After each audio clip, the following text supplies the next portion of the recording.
Hey, Angie and I have decided to take a little trail off the beaten path here. As you can see, when we're done, I'll have Angie show you kind of where we are.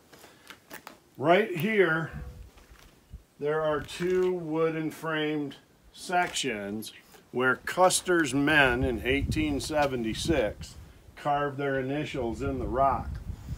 And they were on their way to the Little Bighorn.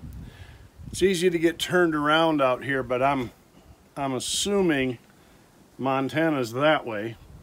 And they were worried about an Indian attack from the rear, which you can see the bluff over there be a perfect vantage point for Indians to watch what was going on the trail below. And I'm not even real sure where they started their trek, but this, I thought it was really cool because it's still there, 1876. This is Trooper Williams, and the lower one here is Trooper Neely, and they are the ones who carved their name. This is called Initial Rock, and it's just a very special place in our country because apparently those two men, Williams and Neely, did not want to be forgotten. And of course, we all know who General George Custer is. We all know what happened at Little Bighorn. But who is Trooper Williams and who is Trooper Neely? So they left their mark right here. And it's kind of like you and me as Christians, you know, sometimes. We want to leave our mark in the world. We want to leave life knowing that we mattered. And the best thing you can do that is to win souls to Jesus. You know, there's an old saying that says, it's only one life, 'twill soon be past. Only things done for Christ will last. And so if you want to leave your mark in something besides a boulder, leave it in the souls and hearts of men and win people to Jesus. And your name will be written down.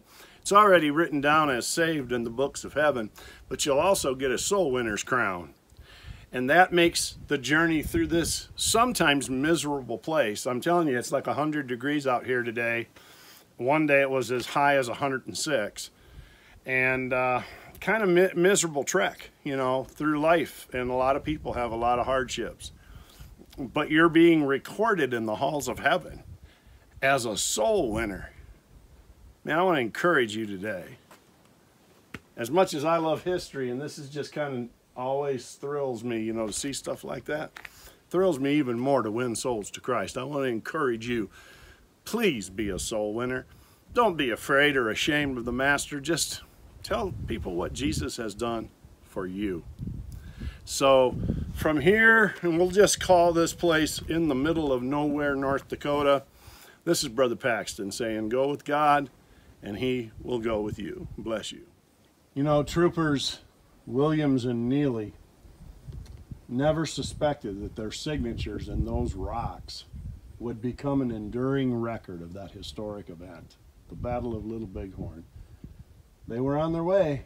Over the years, wind and water have slowly eroded Initial Rock, but thoughtless vandals have done more damage in minutes than decades of natural weathering. We've seen all those modern names written in there, so thankfully the state of North Dakota put a fence around it to kind of protect it a little bit. It's a beautiful area.